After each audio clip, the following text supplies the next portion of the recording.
Is $125 too much to spend on a Bloomin' Onion? What if it's served with an ounce of caviar? I'm Daryl from SodaFry.com, and I'm going to let you know.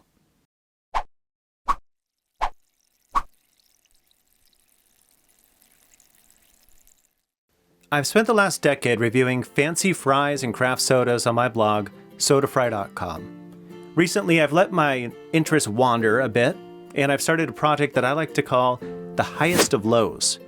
Basically, I'm finding super elevated versions of simple foods, and I'm providing as fair of a review as I can. I'm reluctant to definitively say whether a specific menu item is worth it, because we all have different budgets and place different emphasis on food experiences. Your mileage may vary, but at a minimum, I hope that you find this video entertaining. Your comments, likes, shares, and subscribes are a huge motivator for me to keep going. The term Bloomin' Onion is a trademark of Outback Steakhouse. Getting cute and calling it Bloomin Onion won't do you any good because they have that as well. Outback introduced it as an appetizer when they opened the restaurant in 1988. The idea is simple, but genius. By slicing a whole onion in a radial formation, but leaving little material at the base, you can coat it with flour, fry it, and serve what looks like a blossoming flower. It's beautiful. So, Bloomin' Onions are Australian, right? Wrong. Outback Steakhouse originated in Tampa, Florida. The theming was a gimmick that benefited from the popularity of Crocodile Dundee in the 1980s.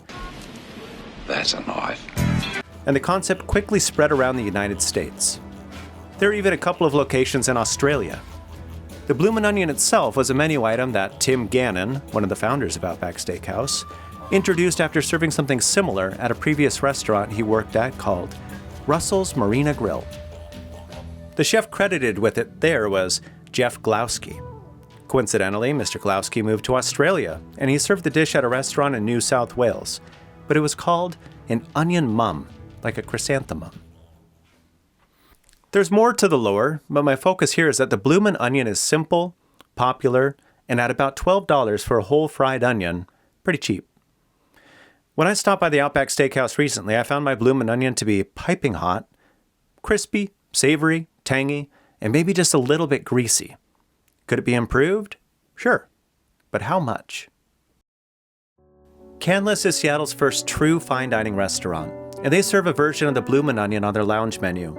They've carefully modified the name to avoid the trademark, but also to emphasize the specific ingredients that make their version unique. Canlis is a classy place, and typically you need a reservation well in advance for their dinner service. But they also have an outstanding lounge with excellent food and cocktails. Let's talk about the $125 Bloomin' Onion first, and then I'll show you a few of the other dishes and cocktails that I enjoyed during my visit. As you might have guessed, the $125 price point on this menu item was not driven by an incredibly special onion.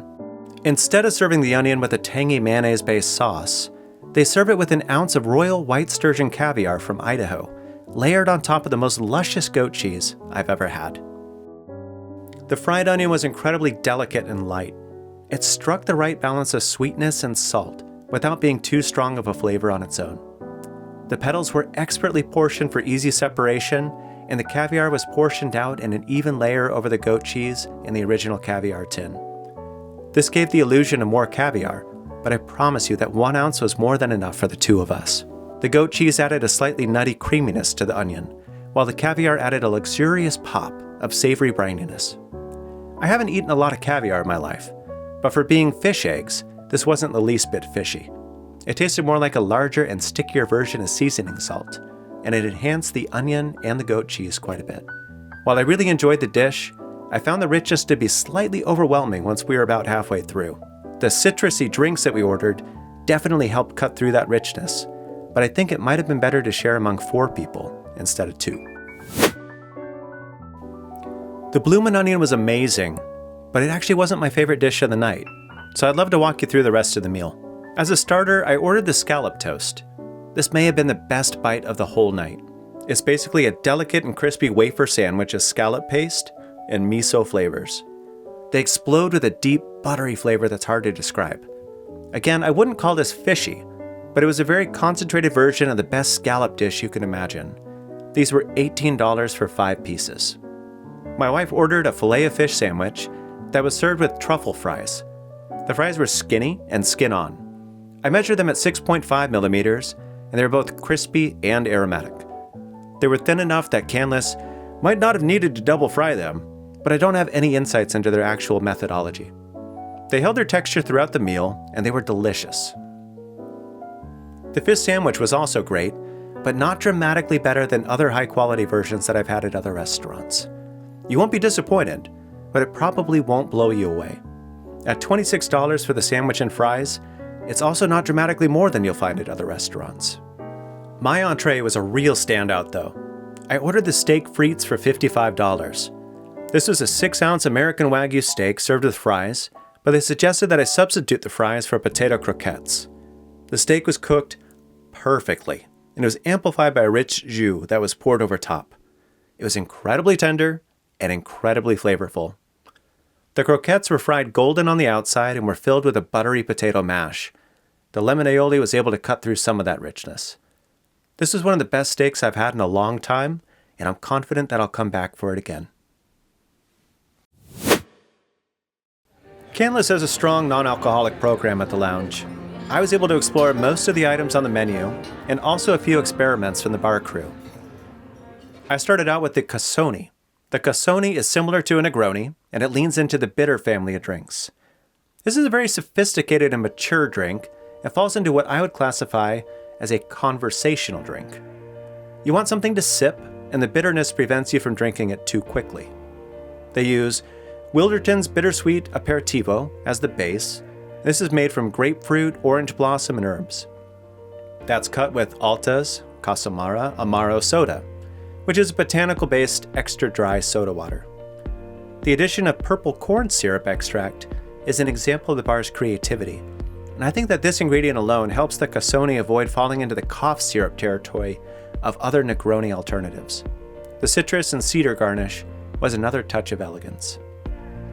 Going in a different direction, the Satsuma shrub embraces a more vinegar and sweet citrus flavor combo. As a reminder, a shrub syrup is made by combining a choice of vinegar, sugar, and fruit. This is usually combined with soda water, and it's a method of fruit preservation that goes back a long way.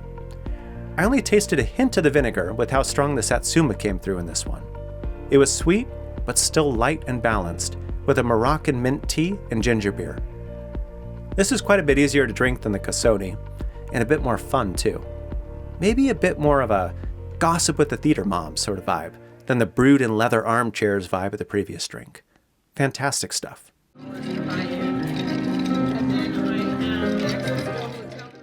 Now, this drink and the next one weren't on the menu, and this one didn't technically have a name.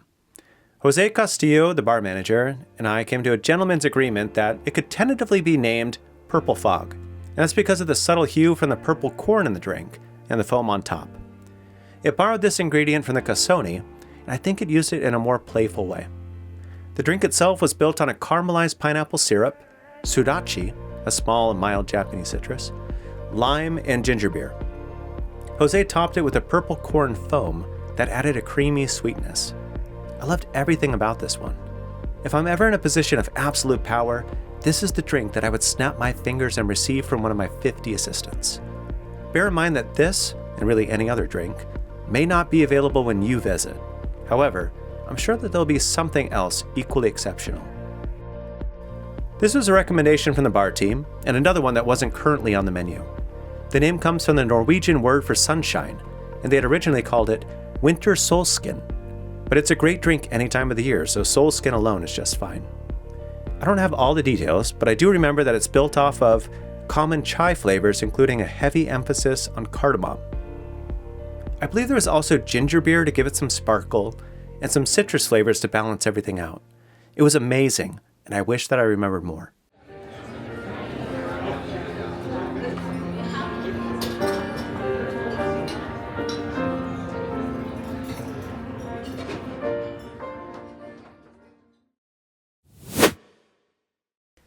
Thanks for watching the video and exploring what a $125 Bloomin' Onion looks like. Is it better than the $12 one at Outback Steakhouse? Of course! How often could I eat one? Well, once may have been enough. I hope you take a look at my other videos and subscribe to the channel so that you can get updates on the Highest to Low series, but also all the other stuff I get into. Once again, this was Daryl from SodaFry.com. Stay crispy.